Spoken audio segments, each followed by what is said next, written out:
Good morning, Unity on Greenville. It's so wonderful to see you all that are here and those of you that are home watching us at home. We're grateful to have you. My name is Sandra Dela Cruz, and I am your celebration assistant today. So I'm very happy to be here. Welcome to Unity, where we practice a positive path for spiritual living.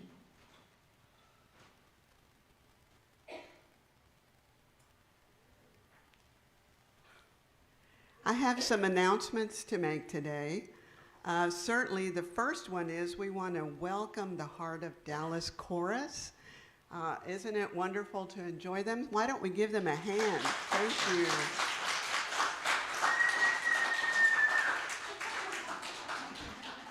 Wow, we even got some whistles. Well, we are just so happy to have you, your beautiful music and your smiling faces. Thank you so much. I do have some announcements to make. Today we're going to postpone our book packing party. I know you're disappointed about that. It will be rescheduled at another date, and you'll be notified about that date in plenty of time to wear your jeans and tennis shoes, and then we'll pack those books up. So we certainly will have a wonderful time when we do that, I know. But today, of course, is also Super Bowl Sunday, and I know many of you are excited about that, and there's a lot of firsts, but I'm going to tell you the first that I'm the most excited about. Today there will be 7 women pilots doing the flyover at Super Bowl Sunday. So, women rock today. I know you're excited about football, but that's what I'm excited about. So anyway, make sure you watch the flyover and that you know that it's 7 women pilots for the first time. I also want to announce that Bristol Hart is our prayer chaplain today, and that Donna Kirby is our keeper of the flame, and she is holding sacred space for us at the back of the room. So we're grateful for them as well.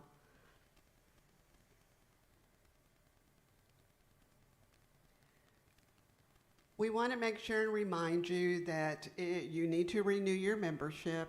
We have a sign-out sheet outside.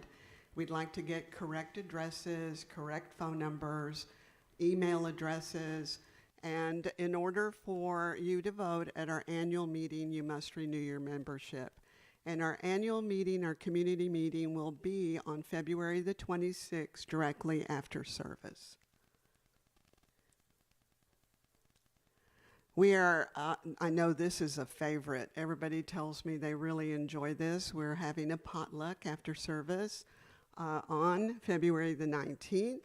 I put a sign-out sheet out there, and I know it's kind of late, so why don't you just bring what you brought last time? Because it was delicious. So we'll enjoy our potluck, and even if you forget to bring something, don't worry. Let me tell you, everybody takes something home. So don't worry about it. If you get here on the 19th and you say, oh my goodness, I forgot to bring that delicious casserole. Don't worry, there are many delicious dishes, and we'd love to have you upstairs.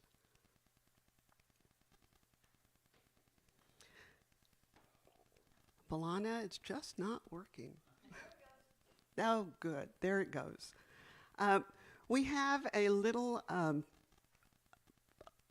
house that's outside if you go out on the side door here. And what we put in it is we put in it some different food items for those in need who might walk by. And let me tell you, I have been here when people have walked by and taken items from our little pantry.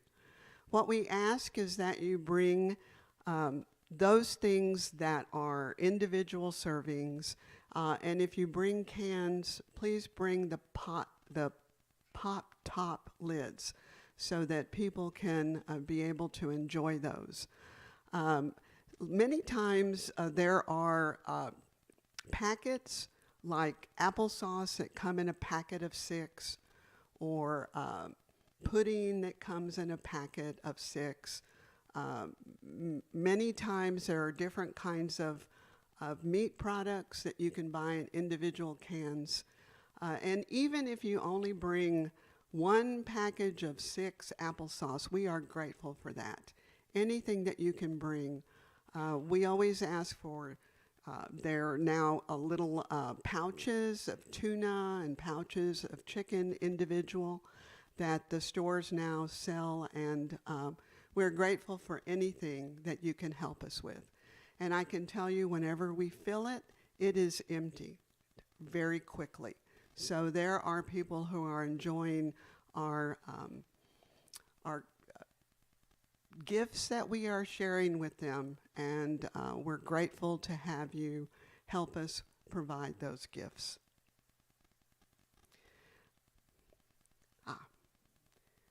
Just like I was saying, how grateful we are for you to provide gifts of food for our little pantry. We're also so blessed to receive any gifts that you're able to provide for us, to have this beautiful church, to have beautiful music, to have wonderful messages. Everything that you give us is for the good that we provide every Sunday. The board takes all expenditures very seriously and wants to provide that which is something that you are grateful for, and we are grateful to see all of you here every Sunday. We have many different ways to give, and I know that we've talked about all of them every Sunday, so you probably know.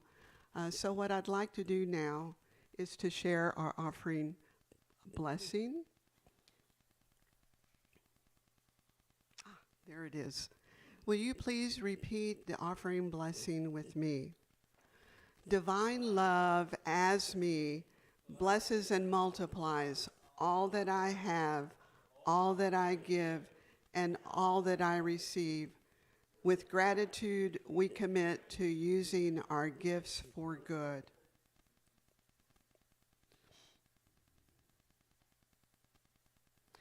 Today's daily word is a really beautiful word. Today is February the 12th, 2023, and the word is compassion.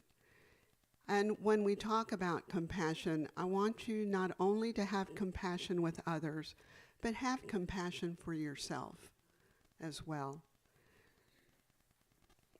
So I'd like to start with our affirmation. Acts of loving compassion build my strength. Whether in my community or across the world, many people face hardships. As a member of the human family, I am inspired to undertake compassionate action and help whoever I can.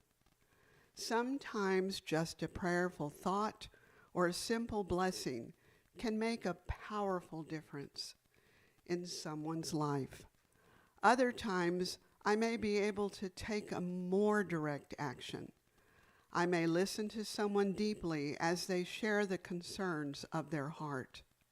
Or I may volunteer to drive someone somewhere or to complete errands for them. Regardless of the form of my compassionate action, I am motivated to be of sacred service, to bring the love and care of God into manifest form through my decisive action. Today's scripture is Matthew 14:14. When he went ashore, he saw a great crowd, and he had compassion for them and cured their sick. Please recite the affirmation with me. Acts of loving compassion build my strength. Now I will invite Bristol to come and share a prayer with us.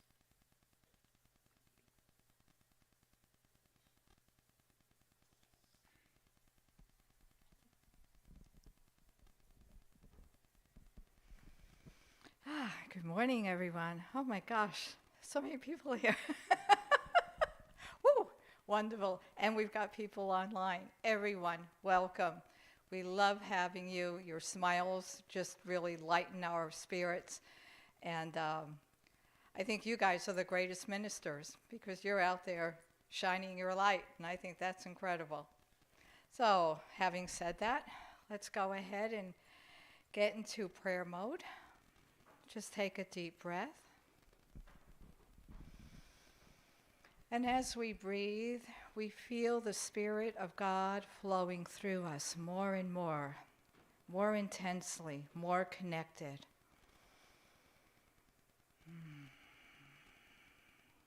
Let's take a moment to just bask in this divine love and pay attention to it.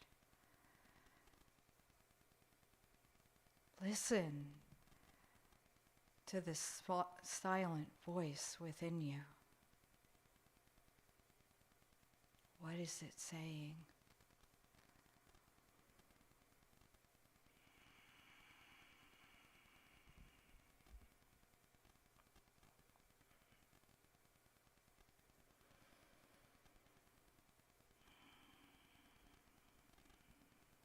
Let us offer our appreciation for all that we have, for this beautiful day that the Lord has created. And here we are, physical manifestation, and we get to enjoy this time-space reality and all the gifts that we have, the big ones, the small ones, and everything in between. It's glorious. Let us sing songs of joy for what we have, for our spiritual community, for our brothers and sisters all over the world. We give thanks. And let us also remember our spiritual siblings in Turkey,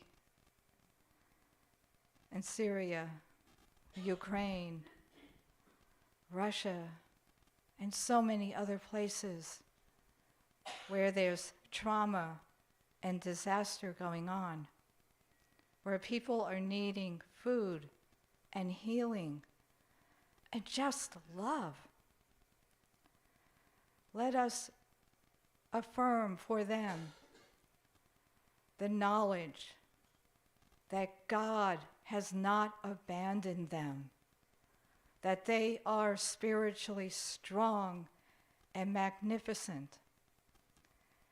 And whatever the disaster may be, it will blossom into something more magnificent and beautiful than any of us can see.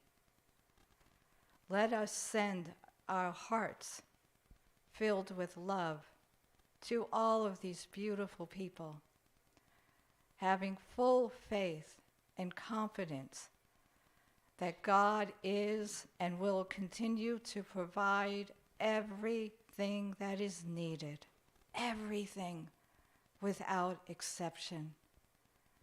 And so it is. Namaste.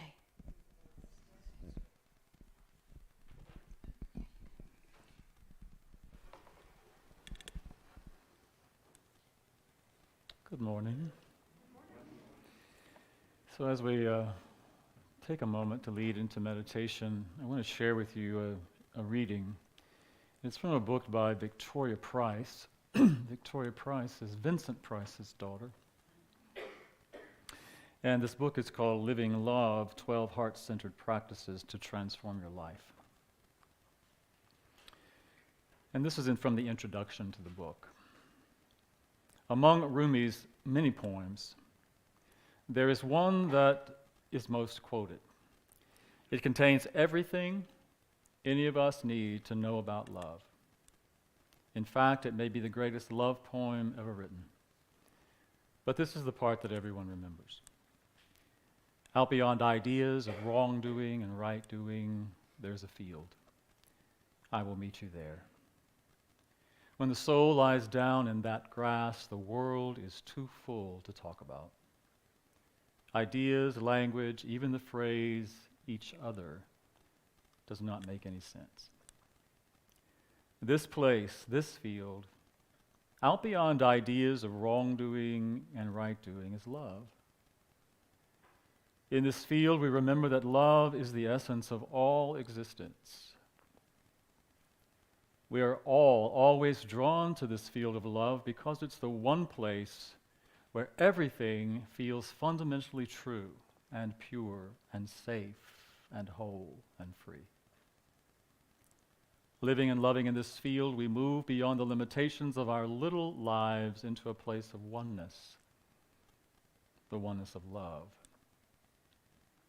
There we remember at last that love is where we come from and where we're all ultimately going, but it's also where we live, right here and right now.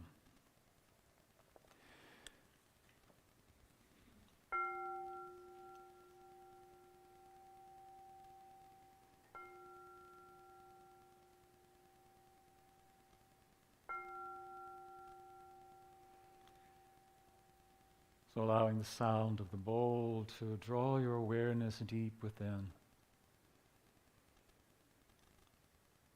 deep into the center of your heart, the center of love's presence, the love that is unconditioned and free and safe.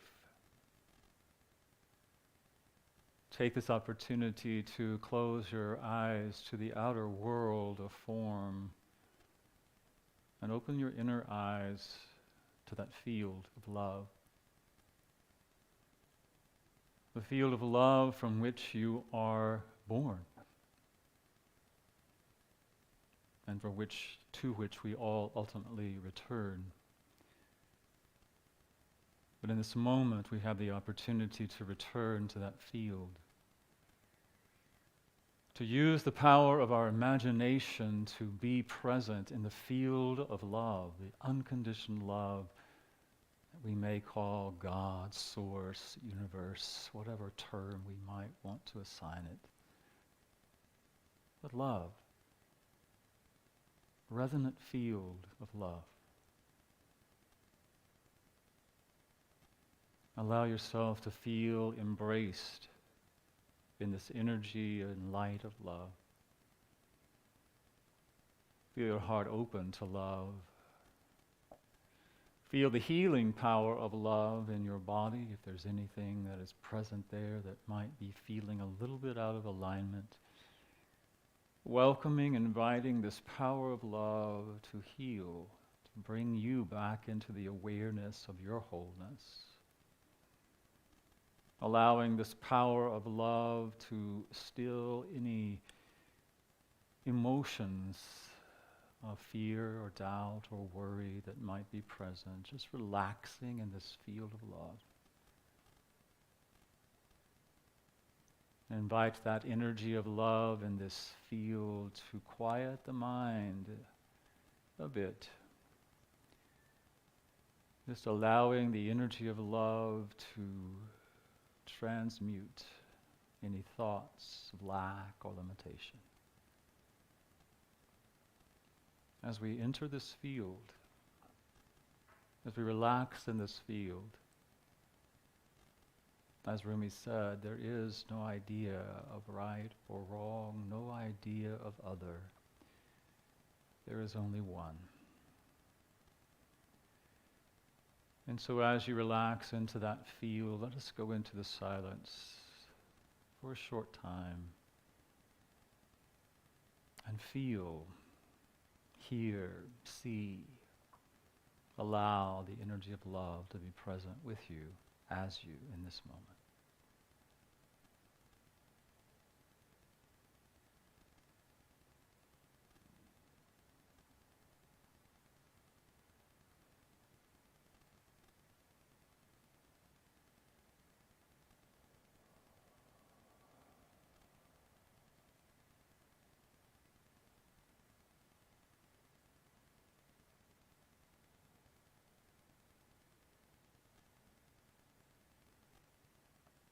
And in this energy of love, invite any person, situation that you might be holding in fear, and doubt, and worry into this field of love, allowing love to do its perfect work.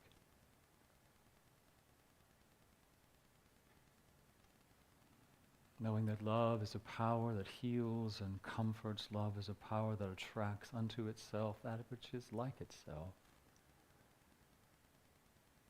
And so we surrender to love, we claim love, we allow love, returning to the knowing that we are loved and we are loved. And as we breathe into the awareness of that, breathe it all the way down through your bottom of your feet, grounding it here and now. I am love. And so it is.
Spinning round me of sweet romancing.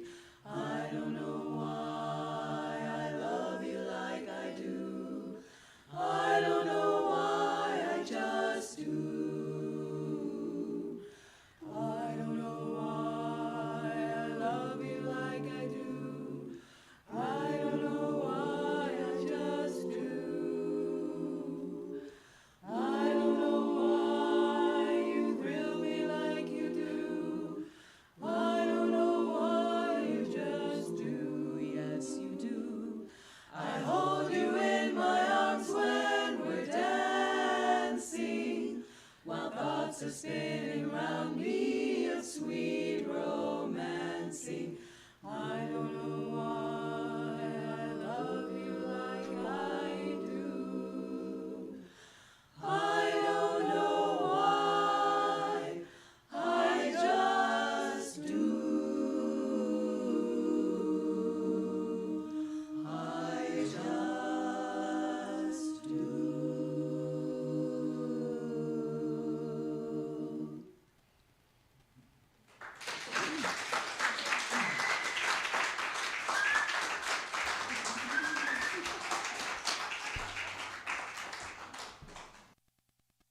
Thank you, Heart of Dallas Chorus, directed by our own Sandy Haney. Thank you, Sandy. And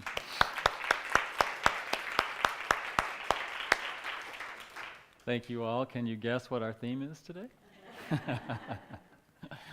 Love. So some of you know I had an opportunity a couple of weeks ago to go to New Orleans to attend and sing for a wedding of one of my cousins.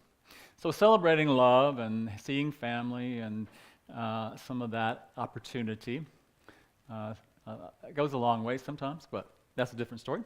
I did have the opportunity to connect with another cousin who was there. And a little backstory on that is that this cousin and I, a couple of years ago, probably 3 years ago, actually had a very intense exchange, actually on Facebook, which was not good, right? We had an intense exchange because he's very traditional in his beliefs, very conservative and traditional in his religious beliefs. And he said to the world that I was not really teaching Scripture, not teaching the Bible, not really a Christian, And so we went back and forth about that, and I finally just said, let's talk about this. Let's talk about this. Let's have a conversation. So we did have an opportunity to have a conversation about that, which I was very grateful for. A lot of healing happened in that conversation. And he was there at this wedding, and so I saw him, and I was talking to him, and he's recently gone through a divorce. About a year ago, he went through a very difficult divorce, unfortunately. And I made the mistake of bringing up his ex-wife. And he was basically like, I don't want to talk about any of that, right? Basically, I don't know exactly the word he used for her, but I'm sure it wasn't very kind. And I said, well, I understand it's really been tough, but you can still love her. And he looked at me like I was crazy. You can still love her, right, even though you don't want to be in a relationship with her. I said, isn't that what Jesus taught us? That we are to love. And that we are to love beyond those conditions. I know it's difficult when you're having a relationship with someone, and it's challenging to love them beyond their actions or whatever. But isn't that what we are asked to do? And he said, well, I'm not Jesus. Yeah, I'm not Jesus. And I didn't really take it any further.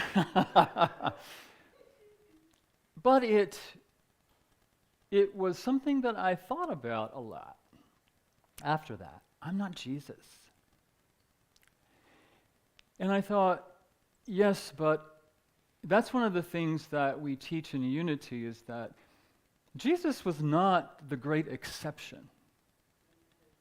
Jesus was the great example for how we are to live and to live in love. And when we say to that, well, I can't do that, I'm not that, then we're putting Jesus out there, and it makes us less than and unattainable, makes that unattainable for us. So I thought about that, and I thought, well, we're talking about love. How did Jesus really show up? An example of that love. And I was drawn to the gospel according to John, which, if you're familiar with the 12 powers, Charles Fillmore, co-founder of Unity, the 12 powers, he talks about each of the disciples, the 12 disciples of Jesus, represent one of the 12 powers, and John just happens to represent love. John is the one that Jesus loved. John represents love. John, and many people say that the gospel according to John in some ways is the book of love. So I went to John, and what are the stories in John where Jesus shows up loving and as the very essence of love? There are many. But in the 4th chapter of the book of John, you might remember that Jesus encounters the Samaritan woman at the well. And if you're familiar with some of that history, Jews and Samaritans did not really get along. That the Jews thought that Samaritans, they used part of the scripture, part of the teaching, but they weren't adhering to the whole scripture. And so they kind of thought they were like heretics. Kind of like some Christians think unity are heretics. So it was unusual, to say the least, for a Jew, Jesus, to approach a Samaritan woman at the well and have a conversation with her. First, it was weird that a man would then approach a woman and have a conversation with her. But certainly a Jew and a Samaritan. And so he goes to the well, and she asked if he wants a drink, and he said, "No, let me give you a drink." I know I'm paraphrasing. And she says, "What? You don't have a bucket to pull it up with. You don't have anything to serve it with. How are you going to give me a drink?"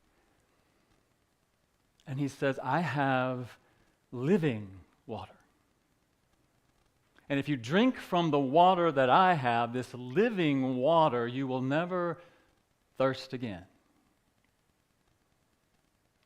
And she says, well, I see you're a prophet, and we have heard about this coming of the Messiah. And he said, one day you will know that I am he. And says, go tell your husband. And she says, well, I'm not married. What did Jesus say? Yeah, I know you're not married. And you've had 5 husbands. And the one you're with now is not your husband. So, we can look at that story and literally, and very, very often in Unity, we do kind of look at the story. What does it literally mean? And then metaphysically, what does that mean for us? Metaphysically, we understand it as they're not just stories, and they're not just things that might have happened years or centuries ago. They represent things that are happening in us right now, in this moment. Not everyone, but we all go through these things. What does that represent metaphysically for us? And Charles Fillmore, in the Metaphysical Bible Dictionary, and the Mysteries of John, he talks about that, and he talks about how this woman, this Samaritan woman, represents, women in the Bible always represent the soul, really. This woman represents someone who is, the five husbands, he says, represents the senses, the 5 senses. And she represents someone who is looking outwardly, using her senses, her eyes, her ears, looking for something in the outer to fill her up, to quench that thirst, to feed her. And then later in the scripture, Jesus says, I have food that you know not of. Right?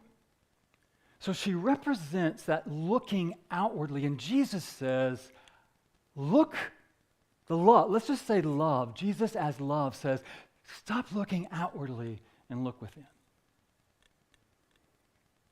Drink of the well of love. Drink of the well of spirit. And that will quench your thirst forever. And that is the source. The source is not out here. The source of love, the source of belonging, the source of mattering. All of those we have as our human needs, but the source is not out here. The source is always within. Do you agree with that? Yeah. So Jesus said, if you look within, if you connect with that, if you drink from that well, you'll never thirst again. She didn't see that. So how does that play out in our lives? How might that play out in your life? How might it play out in my life? Are we looking for something outside of ourselves to fill us up? Are we looking for the right relationship? Are we looking for the right job? Are we looking for something? Not that we can't have stuff out here. We have stuff out here, as Bristol said. We get to enjoy this physical expression. But we don't look to the world to satisfy us. But often, I think we do. I know I do. Look to the world to meet my need to matter, or meet my need to belong, or meet my need for love, or meet my need for whatever that is. But what is it? The magic of that, the power of that, the power of that is that once we connect with that and live in that, doesn't the world then begin to show up as that? Right? So Jesus, love, says to her, sweetheart, you don't need to do that anymore because it's all right here.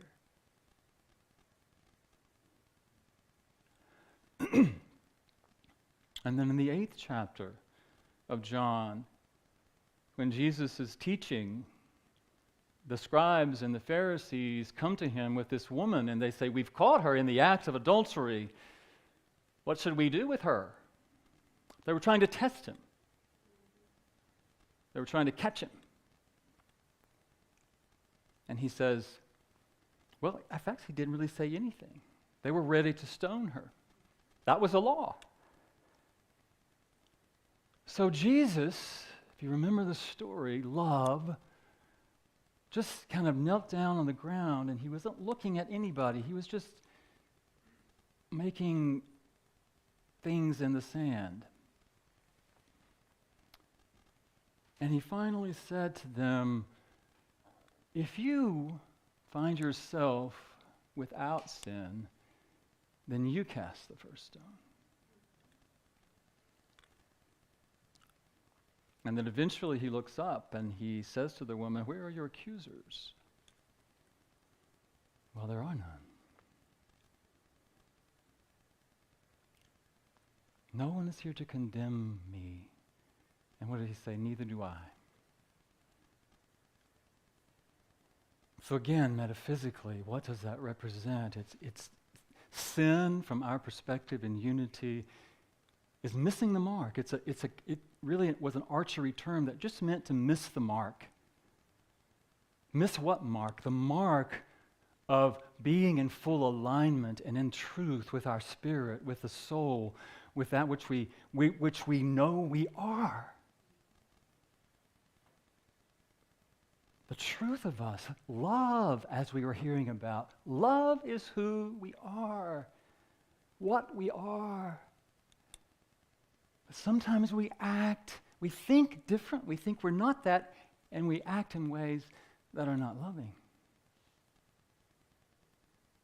And guess what happens in that? Well, I'll tell you what happens for me. I don't know if it happens for you. I'm guessing it probably does. All those voices in your head start condemning you, blaming you, judging you, criticizing you,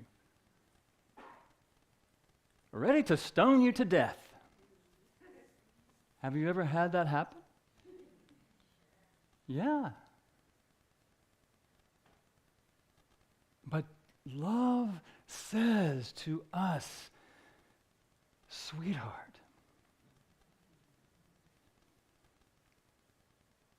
well, first of all, let me say this. Jesus didn't condemn her, but he also didn't fight with the scribes and the Pharisees. He didn't judge them either. He simply was present, heard what they had to say, was not judging, was not condemning, just went within, connected with love, and love said to them, if you're without sin, then you cast the first. So how often do we get into that place of, I'm out of alignment, or I'm doing something I recognize I might be doing something out of fear or not quite in love, and then all those voices just come in and want to attack you. Am I the only one?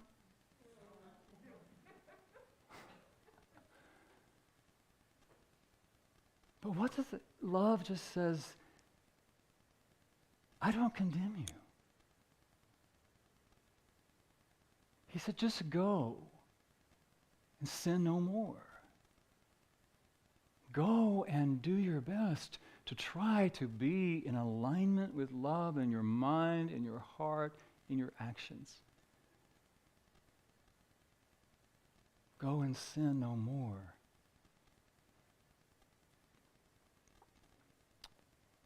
And then the third story is one where after Jesus has been crucified and in the tomb in the morning when Mary Magdalene goes to the tomb to see Jesus. And he's not there. The stone has been rolled away and he's not there. And she hears the voice that says, Mary, and she turns around and she doesn't first recognize Jesus, and then when she does, he says, Mary, and then she tries to touch him.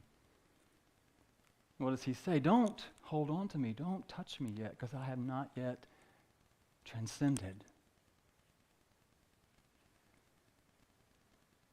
And until recently, I didn't quite get that. I know Charles Fillmore says in the Metaphysical Bible Dictionary that metaphysically that means that Mary was still attached to the humanness, to the world of form, while Jesus was in this spiritual transition, this transformation process, ascending into a higher realm of consciousness. And that what he was saying to Mary is that in this realm of consciousness that I am ascending to, there is no fear, there is no right and wrong, there is no mourning, there is no sadness, there is no death. And so don't try to pull me back into that. What I got from it as I meditated on it this week is that he was also being very loving to Mary, right? The soul that really wants to hold on, or the part of us that wants to hold on to what we know, where we've been, the love that we've known.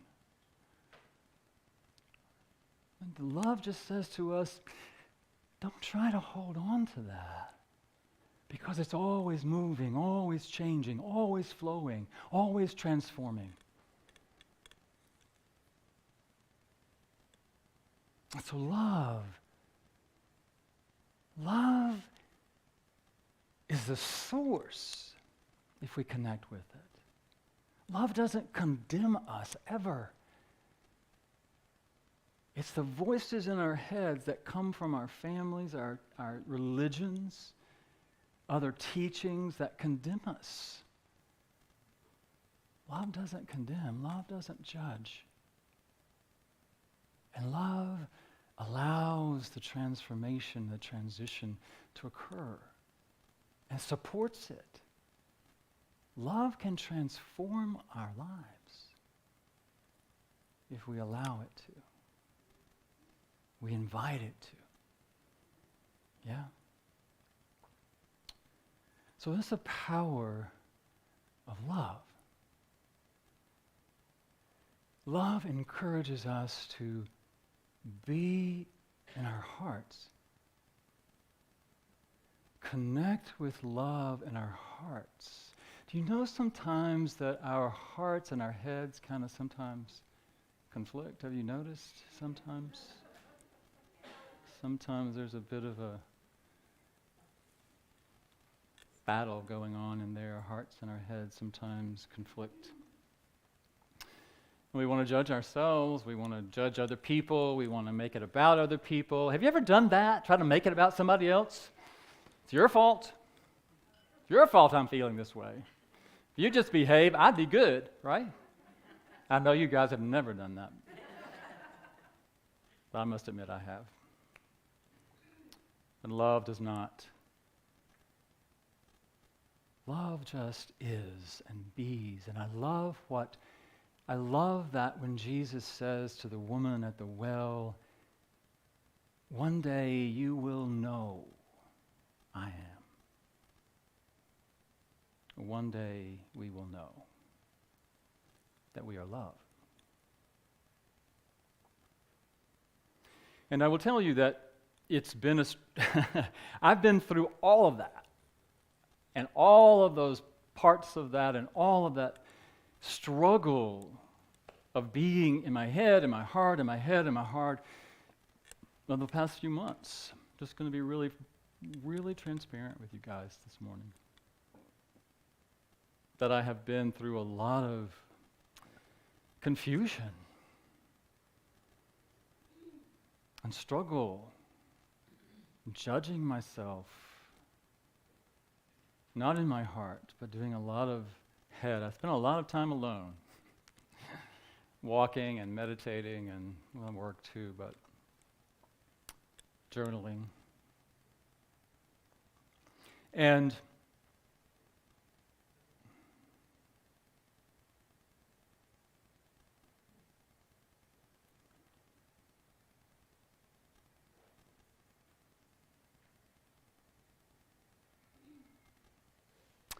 What I don't want to say, but I feel like I need to say, is that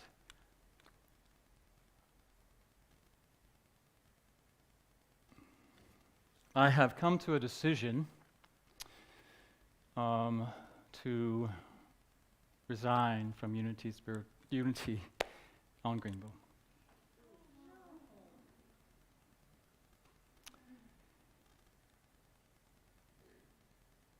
I recognize that my heart hasn't been in it. My heart has really been hurting, and my heart has been somewhere else, and my heart has not been here, and I feel like I'm depriving you if I stay. Because I certainly don't want to add energy that is destructive or not supportive or not uplifting, and because I love this church. I love you. This church has a special place in my heart and will always have a special place in my heart. It was the first Unity church I ever came to. And I think that's why I was drawn here, to apply and to be here and to come here, and I really struggled with that, and I'm guessing this is a surprise and a shock, and you're not sure how to respond or how to act or how to feel. So I'm not either. But I do know what I want is to be in love, to do what I think is the most loving thing to do for myself and for you. And I believe that I haven't been giving from my heart, being in my heart, to really step into what is needed here. And I believe the most loving thing for me to do is step aside and to allow someone to come in who does have that passion, that love, that desire, and really, really, really wants to take this community, this ministry, to its next evolution. And I find that that's not, you're in my heart, but that is just not in my heart to do.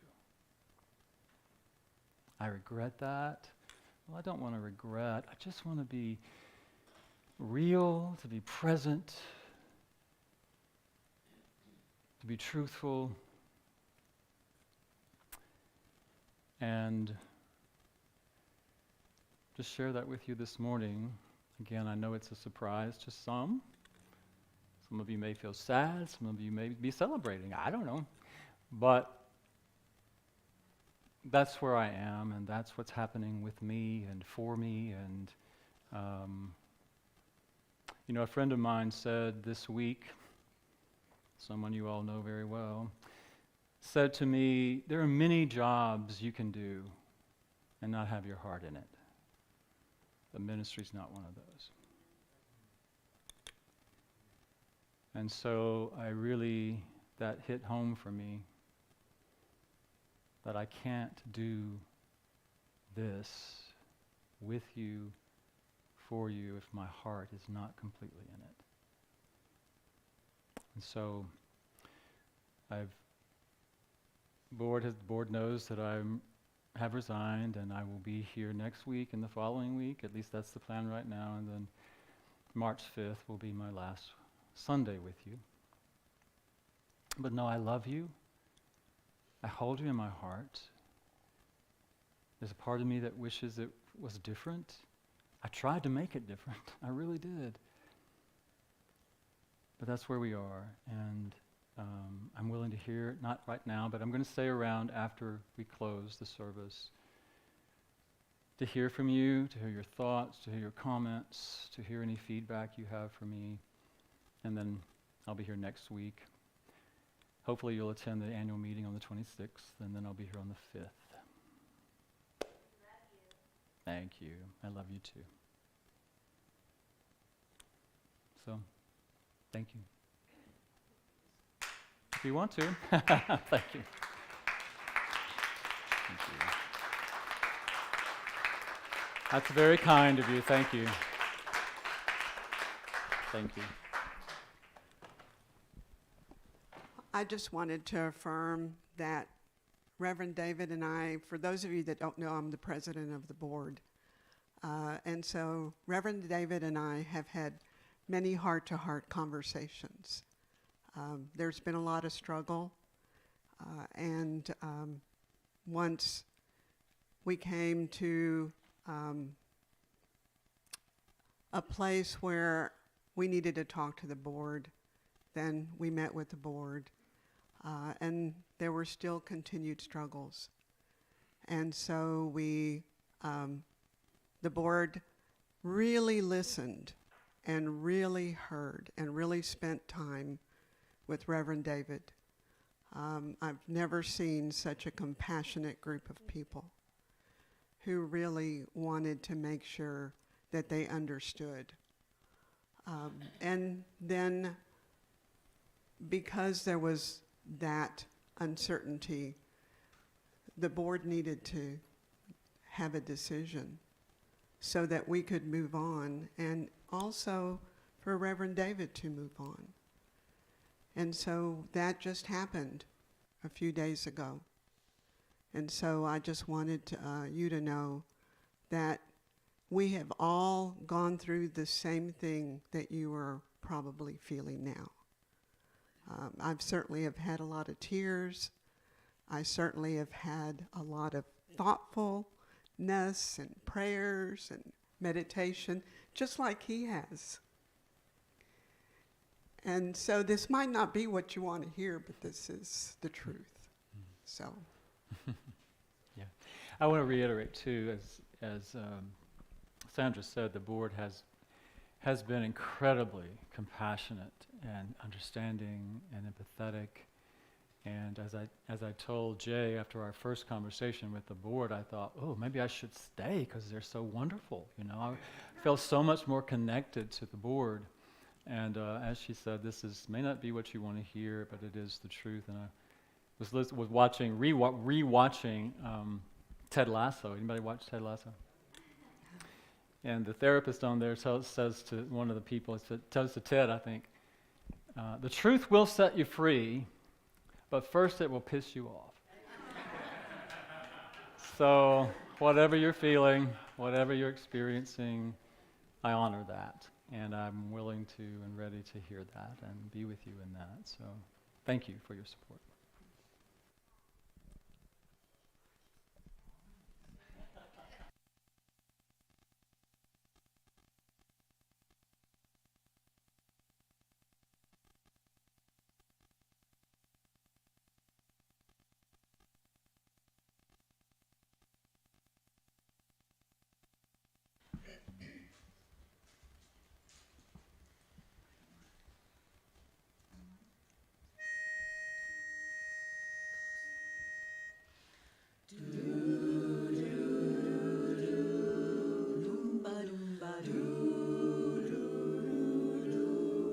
Oh, I don't mind being all alone when I'm all alone with you.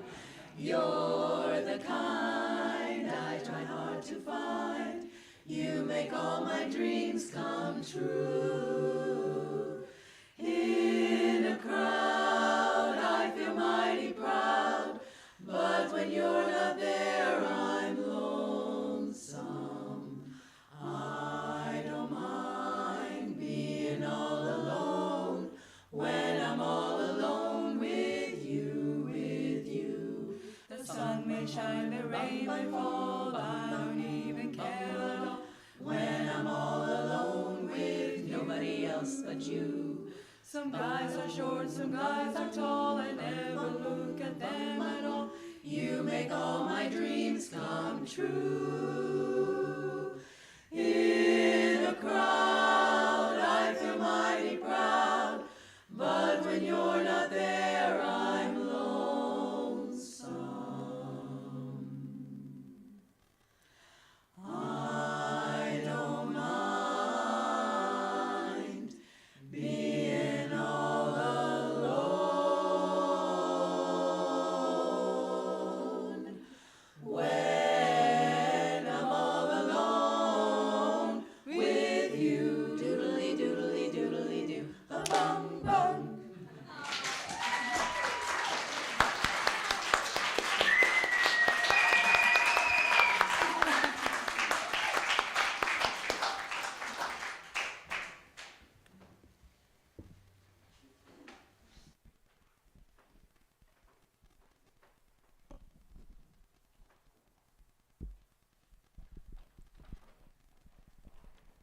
Well, just like Reverend David said, he will be here until March the 5th, so he's not gone. So let's continue to enjoy him for the next few weeks. And let us remember that Unity on Greenville has a beautiful mission statement. And will you repeat it with me, please? With divine love as our foundation, we live unity, spiritual principles. We awaken to truth. We affirm the innate goodness of all and our oneness with creation. And I forgot the little clicker, Balana. Can you help me? We're gonna pass that one for today. So I'd like to have you stand and join us for the peace song. And remember, afterwards, you're welcome to stay.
And now the prayer of protection. The light of God surrounds us. The love of God enfolds us. The power of God protects us. The presence of God watches over us. Wherever we are, God is. All is well.